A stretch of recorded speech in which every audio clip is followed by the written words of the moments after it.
Seja muito bem-vindo ao canal novamente. Hoje a resenha é de mais um livro de tecnologia.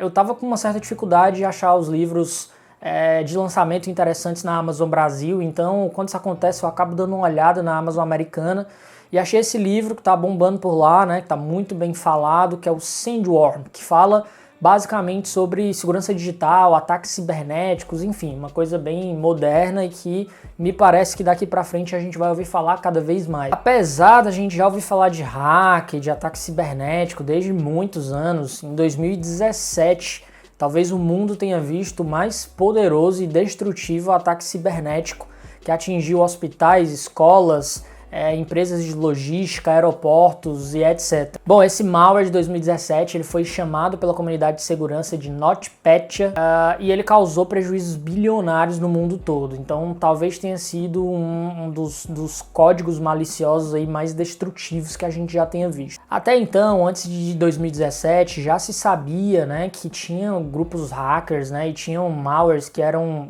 feitos por pessoas, né, e financiados por governos também, mas se acreditava que era muito focado em questão de roubo de propriedade intelectual, espionagem, esse tipo de coisa.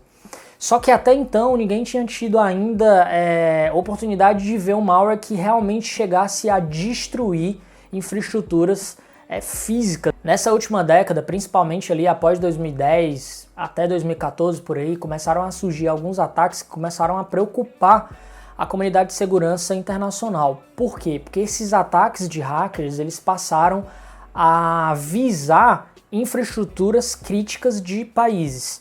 Então, por exemplo, teve alguns ataques, né, de hackers russos aí na infraestrutura de energia da Ucrânia, chegando a causar apagões na Ucrânia mais de uma vez, além de ataques a diversos sites, por exemplo, na Estônia, que é um país lá próximo lá da Rússia. Então, esse tipo de ataque começou cada vez mais a preocupar a comunidade internacional, e principalmente os Estados Unidos, porque eles, como se eles tivessem cruzado uma linha vermelha, né? Antes estava tudo ali no meio de roubo, de espionagem e tal, mas a partir desse período se começou a ver que as capacidades desses ataques cibernéticos, eles tinham cruzado uma linha e passado inclusive a conseguir destruir infraestruturas importantes de países e atrapalhar, causar caos. Depois desses diversos ataques que aconteceram, principalmente da Rússia sobre a Ucrânia, a comunidade internacional começou a alertar sobre um grupo extremamente perigoso, né, de hackers chamado Sandworm. Então esse livro ele é principalmente focado nesse grupo, que é um grupo muito organizado, é um grupo financiado e sustentado pelo governo russo, que está preparado para fazer praticamente todo e qualquer tipo de ataque cibernético, né, que você possa imaginar. O grupo Sandworm é um dos poucos grupos hackers no mundo que conseguem atingir infraestruturas físicas utilizando malwares, utilizando códigos de computador para simular um mau funcionamento e inclusive podendo gerar pânico, podendo gerar a destruição de máquinas industriais. Então pouquíssimos países no mundo, até onde se sabe, conseguem fazer isso, e esse grupo já ficou bem conhecido principalmente por testar diversas dessas armas contra países como a Ucrânia, a Estônia e por aí vai. Os Estados Unidos também se sabe que tem essa capacidade de construir esse tipo de malware, junto com Israel talvez, e no próprio livro conta a história do Stuxnet, né, que foi um vírus que foi construído para destruir as centrífugas da usina nuclear de Natanz, lá no Irã. Então, quando a gente olha os grupos mundiais que têm essa capacidade de criar pedaços de código, né, de criar malwares tão potentes e tão destrutivos, são poucos países que têm essa capacidade. Porém, o livro foca muito nesse grupo russo, porque parece, né, pelo que o livro diz, que eles podem estar iguais ou inclusive até mais avançados que as equipes de hackers do próprio Estados Unidos e da China, por exemplo. O livro conta em detalhes todo o histórico das invasões, como é que foram feitas, quais brechas foram utilizadas e esse tipo de coisa. Então, para quem é um pouco mais geek aí, que gosta do detalhe, vai estar bem servido. O autor é um jornalista da revista Wired, então, assim, toda essa questão de pesquisa, de bibliografia, de entrevista com pessoas que participaram das ações ali relacionadas a investigações e tal, Tudo isso é muito bem detalhado. Então você vai entender, por exemplo, como é que a Ucrânia começou a perceber que as infraestruturas críticas dela, principalmente a parte de energia, a parte industrial, estava completamente invadida pelos hackers. E aí você vai ver, por exemplo, que os caras descobriram o Zero Day, né, que é uma falha que absolutamente ninguém sabe. E aí esses grupos eles guardam as 7 chaves porque essa falha pode ser explorada para invasões, né? E aí eles descobriram um Zero Day no PowerPoint. Então quer dizer, você abria um PowerPoint, um anexo de PowerPoint como se fosse totalmente inofensivo, mas na verdade, quando você fazia isso, além de você próprio estar infectado, esse vírus, esse malware se espalhava rapidamente pela rede que você estava conectado. Então esse foi só uma das estratégias, né, que esse grupo Sandworm usou para conseguir invadir redes aí ucranianas e também outras redes aí de outros países mundo afora. Pra vocês terem uma ideia, nesse caso especificamente aí do PowerPoint, qualquer máquina que rodasse o Windows e que tivesse o Office instalado poderia ser alvo desse grupo. Então, praticamente qualquer máquina do mundo, né? Porque a grande maioria dos PCs, dos notebooks rodam Windows. E a grande maioria das pessoas usam Office. Então, quando você vai lendo, você vai vendo que cada vez mais é difícil de você se sentir seguro nesse ambiente digital. Outra coisa que é muito estudada nesse livro é o nível de sofisticação desses malwares que são criados por essas equipes específicas que são financiadas por governos, né? Então, nesse caso especificamente desse grupo russo, eles são extremamente bons, extremamente sofisticados, né? E assim, demora para a comunidade de segurança destrinchar o código dos caras e descobrir, fazer uma engenharia reversa e descobrir como é que eles exploraram as falhas e tudo mais. Então, assim, muitas vezes esses caras eles passam anos penetrando em diversas redes aí, mundo afora, e só depois é que, às vezes por acaso, vai ser descoberto e leva um bom tempo depois para que os especialistas em segurança, né, consigam fazer a engenharia reversa do que os caras criaram. Então, assim, a sofisticação, né, o avanço tecnológico desses hackers russos especificamente é muito alto, né? E aí o livro deixa claro que talvez só tenham basicamente 3 grandes potências mundiais que estejam mais ou menos no mesmo nível, que seria Rússia, Estados Unidos e China.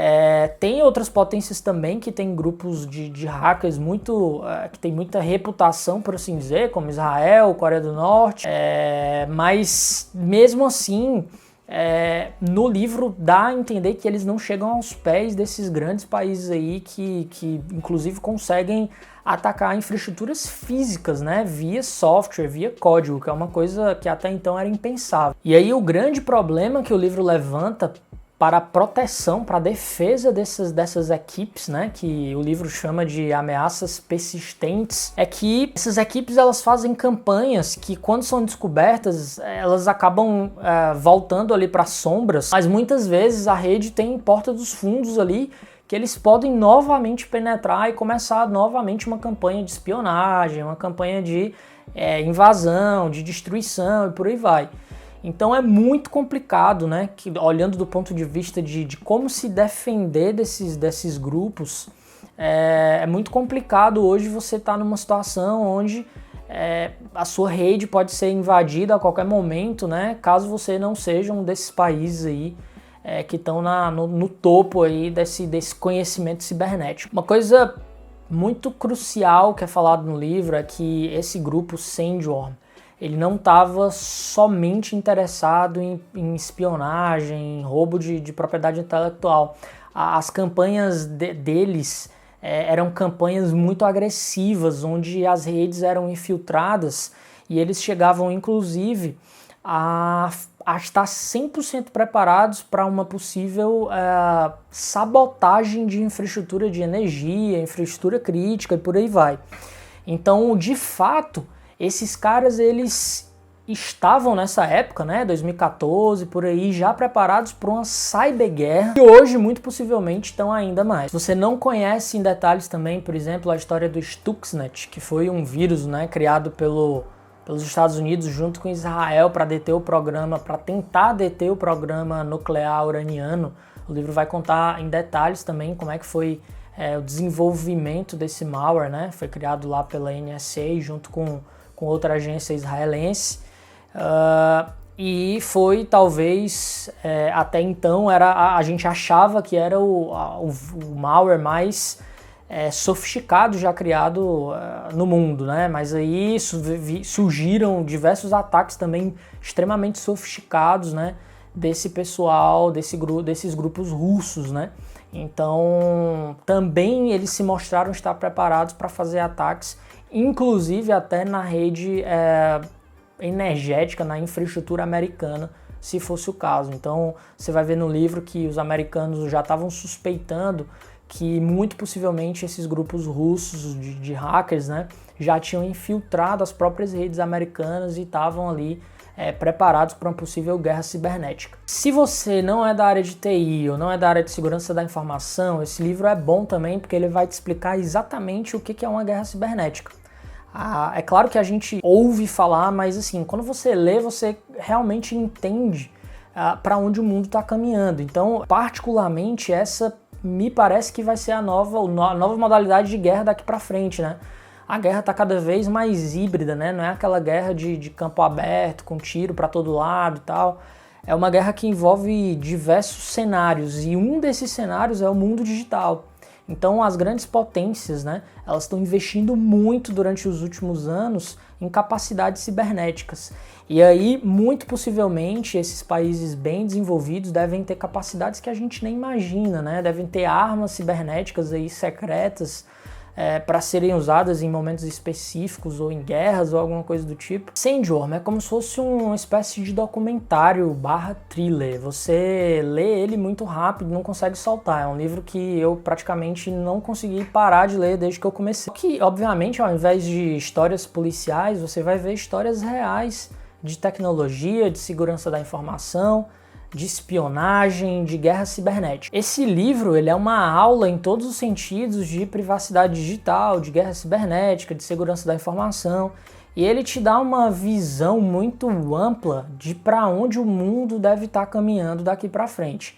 Então, naturalmente, esse tipo de situação, de ataque cibernético, de ataques hackers com proporções mundiais, causando prejuízo e tal, muito provavelmente esse tipo de coisa deve continuar a acontecer cada vez mais, até porque os países que não são tão desenvolvidos nessa área de guerra cibernética viram a capacidade de Rússia, de China, dos Estados Unidos e vai estar todo mundo correndo atrás de desenvolver também suas capacidades. Então é natural que tenha uma certa corrida nos próximos anos para que os países consigam cada qual ter sua capacidade ali de resposta se for ameaçado no mundo digital. O livro também é importante até para a gente se situar em como é que está a situação no Brasil, né? Para vocês terem ideia, o Brasil em nenhum momento é citado como reconhecidamente uma potência nessa área de guerra cibernética. Então me parece que a capacidade no geral do Brasil ainda está um pouco atrás desses países mais desenvolvidos.